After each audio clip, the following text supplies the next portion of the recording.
Bonjour, dans cette vidéo tout à fait captivante, vous allez découvrir le rôle primordial de l'Église dans la vie des Congolais. De la spiritualité à la cohésion sociale, en passant par le soutien aux plus démunis, l'Église joue un rôle central dans notre communauté.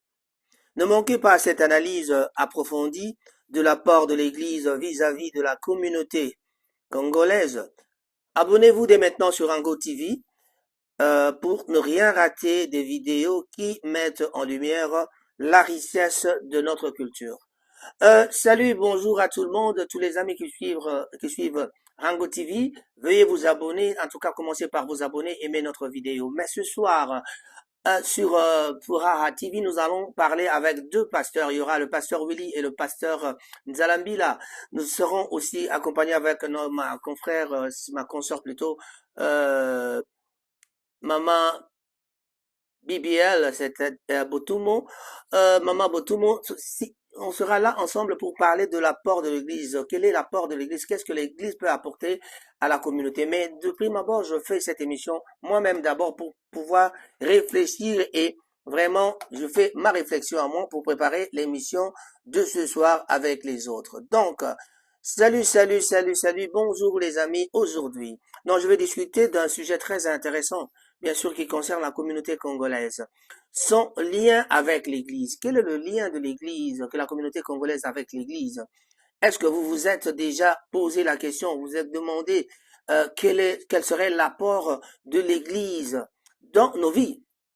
Si oui, ben, vous êtes au bon endroit car dans cette vidéo, nous allons donc explorer et analyser de plus près le rôle de l'Église vis-à-vis de la communauté congolaise. Vous êtes prêts? Oui, alors allons-y. Oui, moi, votre représentateur Raphaël Ngomatsasa de Manchester, à partir de Manchester, sur Rango TV dans mon petit studio, je suis en train de vous présenter ce sujet, cette émission, bien sûr. Avant de commencer, donc permettez-moi de vous présenter rapidement pour, bon, comme je viens de le faire, hein, donc j'allais encore me représenter rapidement pour ceux qui ne me connaissent pas encore. Je suis bien sûr Raphaël Ngomatsasa, un habitant de Manchester, membre de la communauté congolaise, comme moi, comme vous, comme les autres, comme tout le monde, voilà. Je voulais dire comme tout le monde, ne pas commencer par comme moi, comme vous, comme les autres, hein, tout le monde, voilà. C'est qui la communauté, c'est quoi la communauté congolaise? Quand on parle de la communauté congolaise, les gens ont l'habitude de pointer certaines personnes. La communauté, c'est celui-là, la communauté, ce sont les dirigeants. Non. La communauté congolaise, c'est moi, vous, lui et elle. Voilà, donc c'est tout le monde. Nous sommes tous liés par nos origines. Nous sommes venus d'un pays. Nous sommes tous de la République démocratique du Congo. En sigle, on appelle RDC. Donc, tous ceux qui viennent de la RDC, nous sommes de la communauté congolaise. Et voilà, nous sommes tous réunis ici en Angleterre. Il y a Londres, Birmingham, Manchester et toutes les régions que vous pouvez citer, le nord, le sud, l'est, l'ouest. Bon, voilà, on peut citer, on ne saura pas citer ici tous les villages de l'Angleterre. Mais en tout cas, nous y sommes tous Congolais résidant à en Angleterre fait partie de la communauté congolaise. Donc tout Congolais résidant à Manchester fait partie de la communauté congolaise de Manchester. Mais cette fois-ci, ma réflexion va pour penser à ce que l'Église peut faire dans la communauté. Quel est l'apport? Quelle est sa contribution? Que doit vraiment faire le pasteur? Que doit faire l'Église pour ne pas parler du pasteur? Voilà. Je vous ai dit, je suis Raphaël Gomatsasa, je dirige une petite chaîne sur YouTube. Raphaël Gomatsasa, bien sûr, c'est Rango Tsasa, Rango TV plutôt. Rango TV, ça veut tout simplement dire Raphaël Gomatsasa. Rango, ça s'écrit avec R-A-N-G-O-T. Voilà. Si vous aimez ce genre de contenu, n'hésitez pas à vous abonner sur ma chaîne pour ne rien rater. Il suffit d'aller sur YouTube et taper Rango TV, vous allez voir ce visage, vous allez voir le logo de Rango TV et veuillez vous abonner. Cliquez sur la sonnette pour que vous ne manquiez pas toutes les émissions qui passent sur Rango TV. Voilà. Maintenant, laissez-moi vous expliquer pourquoi l'Église a un rôle important dans la vie de la communauté congolaise. L'Église, nous parlons de la communauté congolaise, bien sûr, mais d'une façon générale, c'est la communauté. Tout d'abord, l'Église joue un rôle primordial dans la spiritualité des Congolais. Pour beaucoup d'entre nous, la foi et la religion occupent une place centrale dans la vie quotidienne de l'Église, dans la vie quotidienne des Congolais, des amis, des habitants de n'importe quel village, de n'importe quel pays. L'Église joue un rôle primordial dans la vie des gens. Donc l'Église nous offre un espace de prière, bien sûr, de recueillement et de célébration euh, où nous pouvons donc nous concentrer et nous connecter bien sûr avec Dieu et fouiller notre spiritualité, fortifier plutôt notre spiritualité. Voilà. Les pasteurs peut-être nous expliqueront ce soir-là c'est quoi renforcer ou bien connecter avec Dieu, c'est quoi fortifier notre spiritualité. De plus, l'Église est souvent le point de rencontre de la communauté congolaise. Voilà. L'Église est tout à fait le point de rencontre de la communauté congolaise. Voilà, nous revenons encore au studio parce qu'il y a eu un petit problème technique et nous continuons. Ce sont les aléas du direct quand on est en train de filmer. Parfois, il nous arrive de fois d'avoir quelques soucis. Voilà, je disais que l'Église nous offre un espace de prière, de recueillement, de célébration où nous pouvons nous connecter avec Dieu et fortifier notre spiritualité. Mais nous nous posons la question parfois de savoir comment fortifier notre spiritualité. Ça, c'est le pasteur qui va essayer de nous répondre à cette question. Mais de plus, l'Église est souvent le point de rencontre de la communauté congolaise. C'est là que nous nous retrouvons pour célébrer nos traditions, nos fêtes et nos cultures aussi. Mais que ce soit alors des messes dominicales, des mariages, des baptêmes et des événements spéciaux, l'Église est un lieu de rassemblement où nous pouvons nous réunir et renforcer notre sentiment d'appartenance à la communauté.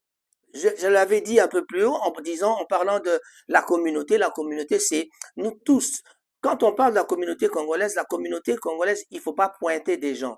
Il faut penser à tous ceux dont nous sommes venus de la même direction, c'est-à-dire le même pays. Nous parlons les mêmes langues. Bien sûr, le Congo est une grande institution, c'est-à-dire c'est un grand pays, je voulais dire, c'est vraiment presque un continent. Mais en tout cas, le Congo, c'est quelque chose de grand, c'est vraiment beaucoup de pays. C'est comme un continent, dans un pays qui représente tout un continent. En comparant par exemple les autres pays, la France, la Belgique, parfois on commence à comprendre que nous sommes vraiment très grands. Voilà. Donc, nous sommes là, le nord, le sud, il y a peut-être il y a 4 langues vernaculaires en RDC, mais nous sommes tous liés par nos origines. Nos origines, c'est la RDC. Donc, tous ceux qui viennent du Congo, nous sommes tous de la même communauté.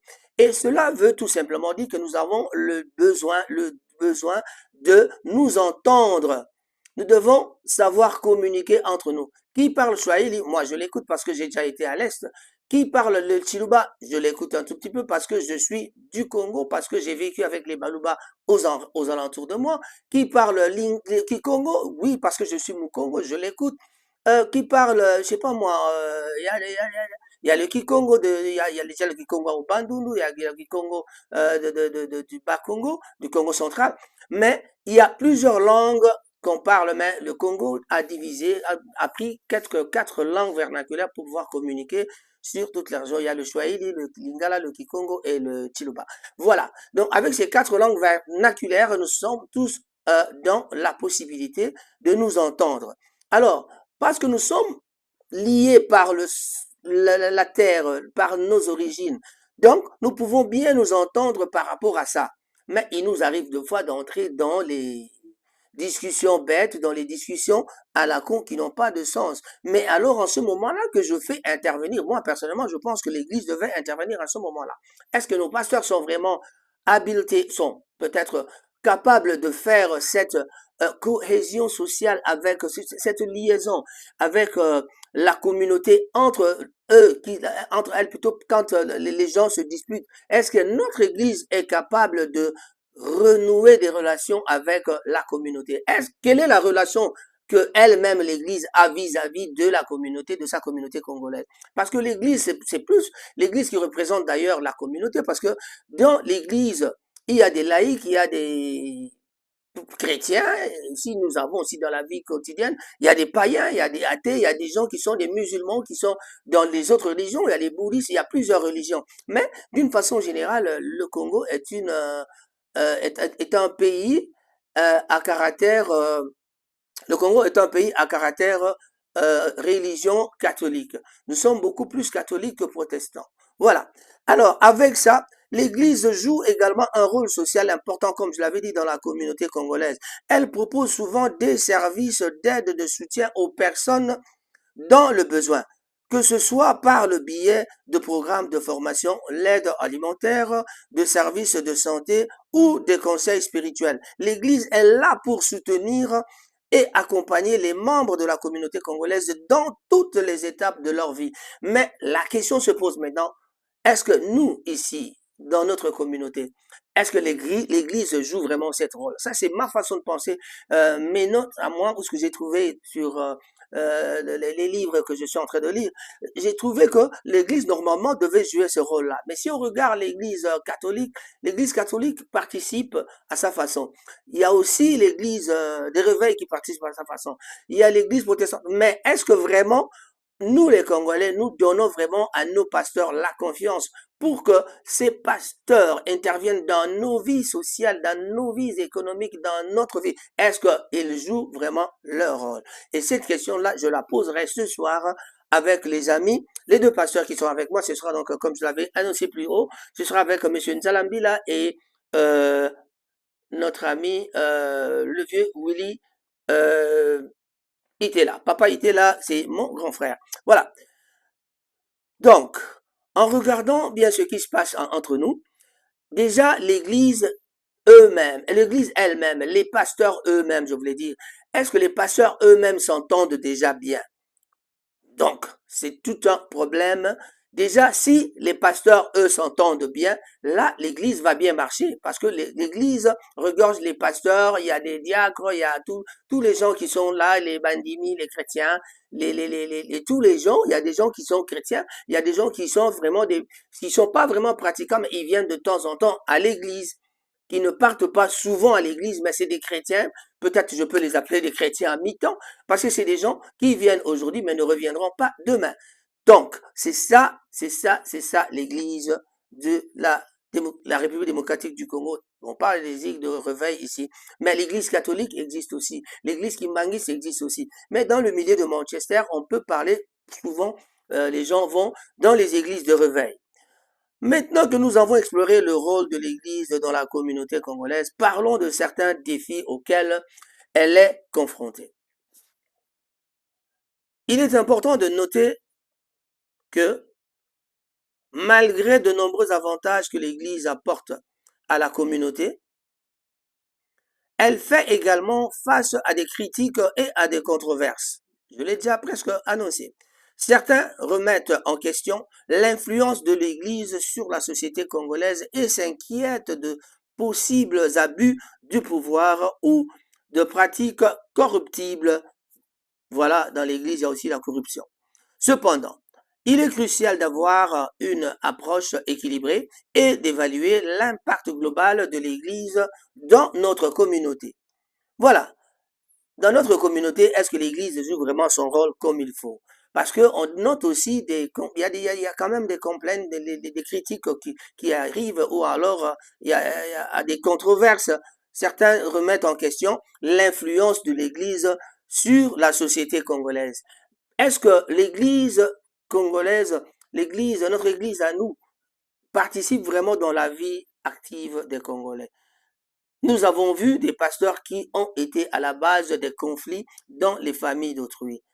Donc ça, c'est déjà quelque chose qu'on appelle des genres de critiques que nos pasteurs ont. Et il y a aussi des controverses par rapport à ça. Voilà. Donc, il est crucial donc d'avoir une approche équilibrée et d'évaluer l'impact de l'Église dans notre communauté. Voilà, ça c'est un peu ce qu'on peut penser de l'Église. Mais il nous arrive parfois de se poser la question de savoir est-ce que vraiment cette communauté a besoin de l'Église. Oui, certainement nous avons besoin de l'Église. Mais qu'est-ce que l'Église peut faire pour nous? Voilà. Donc, nous sommes en train de parler ici de comment l'Église peut aider la communauté. L'Église a toujours été un pilier essentiel de la société, offrant un soutien spirituel et moral aux individus et aux familles. Mais, saviez-vous que l'Église peut également jouer un rôle actif à la résolution des problèmes sociaux et apporter des changements positifs à la communauté? Dans cette vidéo, nous avions déjà parlé, nous avons voulu explorer différentes façons dont l'Église peut apporter son aide. Donc, nous savons tous que l'Église est souvent le premier endroit vers lequel se tourner lorsque les gens sont confrontés à des difficultés financières, médicales ou émotionnelles. Elle offre une aide pratique, bien sûr, telle que les distributions alimentaires, on l'a déjà dit, mais est-ce que nos églises le font vraiment comme ça? Voilà tout un tas de questions qu'on va poser et ce sera un bon des bons moments que nous passerons ce soir avec BBL Botumo et le pasteur Willy, le pasteur Nzalambila, Emmanuel. So, donc, nous allons bien sûr nous retrouver ce soir sur les antennes de Furaha TV de notre ami. Voilà. Et ce sera à Titamil à 19h ce soir, Raphaël Ngoma avec deux pasteurs et Maman Botumo. Nous sommes là. Moi, je ne suis qu'un invité, donc j'irai là, je donnerai mon avis et je poserai des questions aussi si j'ai des questions à poser. Voilà. Nous avons presque terminé notre mission. Je dirais un grand bonjour à tous les amis de Manchester. En tout cas, je salue le pasteur Willy lui-même. Je ne peux pas oublier le pasteur Nzalambila et tous les pasteurs. Si je ne peux pas oublier quelqu'un, c'est aussi le pasteur Diba. Le pasteur Diba, c'est le président des pasteurs qui se sont réunis au cours dans dans une organisation. Donc, c'est déjà une bonne chose. Ce qui m'intéresse dans ça, parce que les pasteurs tous commencent à se réunir. Ça, c'est déjà quelque chose de bon. Mais nous voulons voir la suite avec cette union de pasteurs, des pasteurs, pour voir qu'est-ce que ça va donner. Merci, nous sommes arrivés à la fin de cette émission. On se retrouve à la prochaine fois. Veuillez donc ne pas oublier de vous abonner et on se retrouve à la prochaine occasion. Raphaël Gomatsa, ça sur Rango TV. Je vous demande de bien vouloir vous abonner. Salut, salut et au revoir. À tout à l'heure.